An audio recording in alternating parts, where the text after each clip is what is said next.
Of all the professional exit strategies, the most widely used would have to be the trailing stop. This is the best way I know to make triple-digit gains. The trailing stop is ideal for letting a profit run, while at the same time giving you a clear-cut exit point for when a stock turns lower.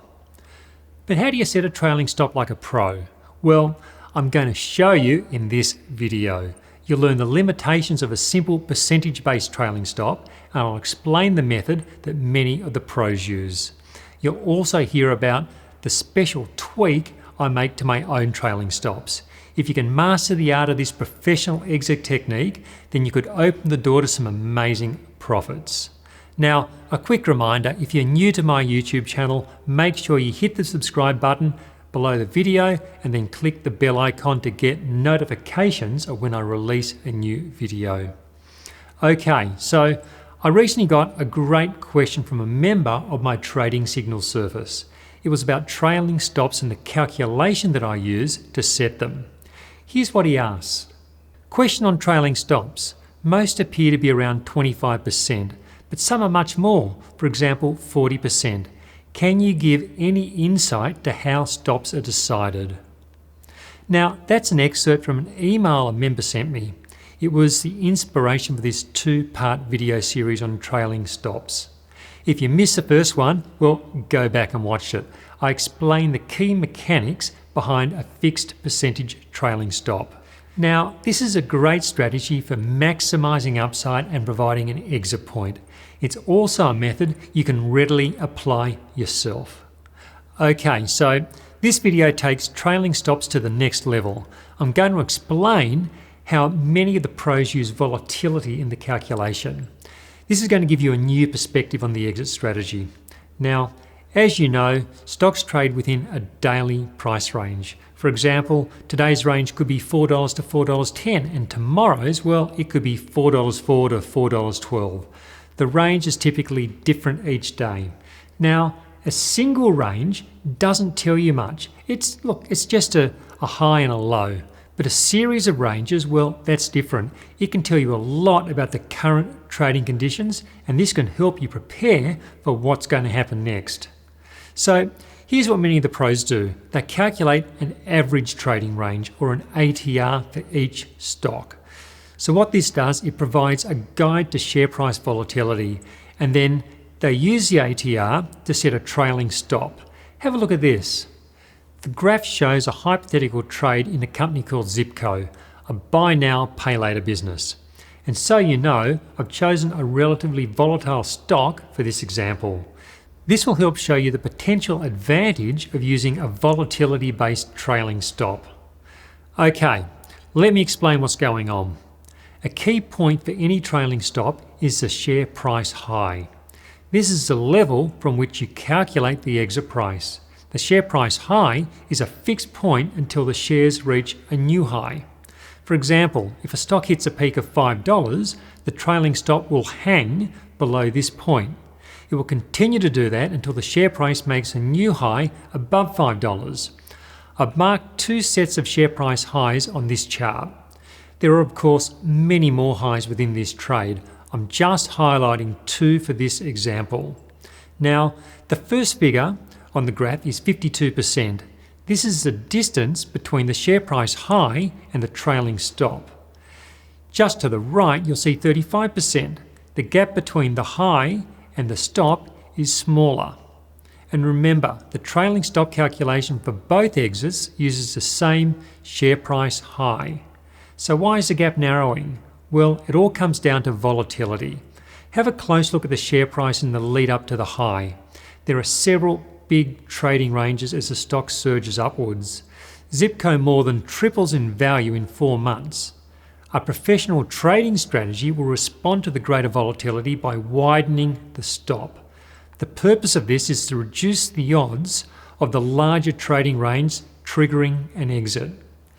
You can think of it like a jetliner flying into turbulence. The pilots will often climb the aircraft to a higher altitude to avoid a bumpy ride.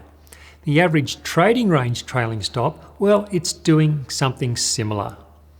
The opposite happens when volatility falls. Rather than giving a stock extra room to move, the trailing stop will come in closer. The aim is to minimise potential downside. Have another look at the chart. I want you to focus on the gap of 35%. Notice how the trading ranges get smaller in the weeks prior. This is a catalyst for tightening the trailing stop. The calmer conditions, well, they render the wider stop unnecessary. You'll see another example near the end of the chart. Again, volatility rises into the high and it remains elevated as the stock pulls back. But then the shares begin to stabilise and the trailing stop, it starts to edge closer. If you're wondering, I calculate the average trading range over the previous 30 trading days. I then multiply this figure by 10 to generate the trailing stop's width. It's then just a matter of deducting the width from the prevailing share price high.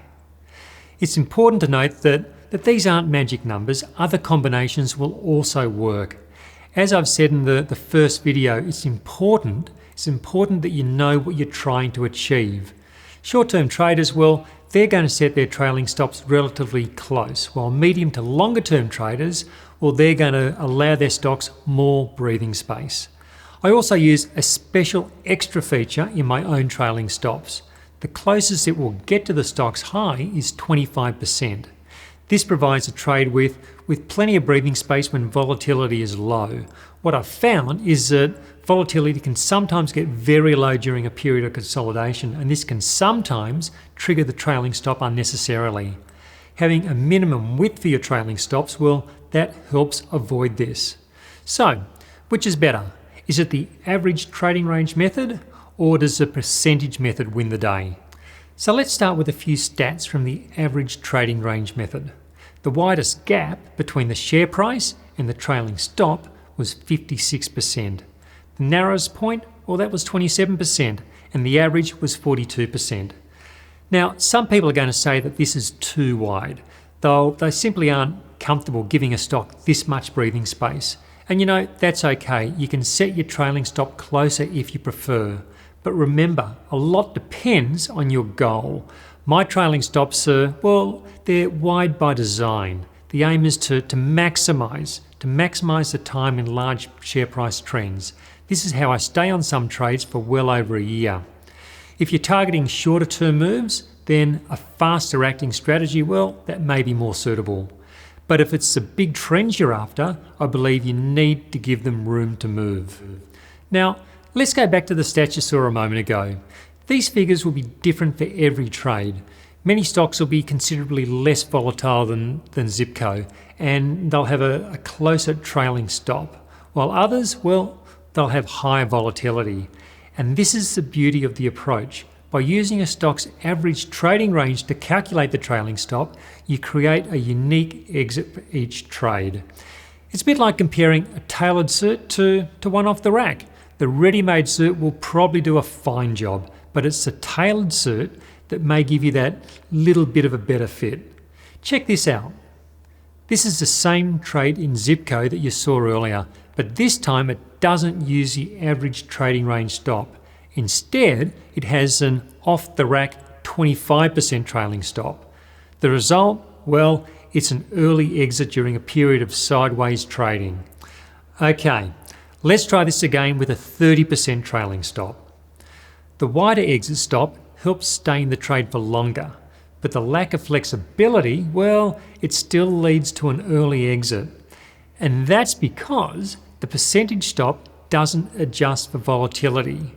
While a fixed trailing stop is a great strategy, it doesn't get the best results on this occasion. So does that mean you should only consider the average trading range method? Not at all. I believe the fixed percentage exit is an excellent strategy for most people. Unlike the average trading range approach, a fixed percentage it's quick to calculate. You don't need a pile of data in a spreadsheet. An everyday calculator, well, that's going to do the trick. Sure, it's not as tailored as the average trading range exit, but the fixed percentage method achieves the same purpose.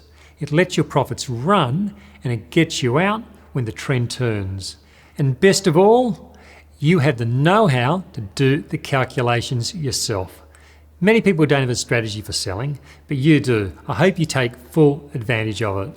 If you'd like to learn more about my strategies, I'm hosting a free Skills Accelerator course. I'll be teaching 5 key tactics for identifying, managing, and exiting high potential stocks. You'll find all the details on my website, motiontrader.com.au.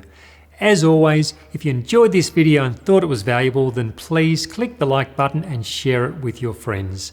And be sure to subscribe to my channel and click the bell icon for notifications. Thanks for watching. I'm Jason McIntosh, and let's find some trends this week.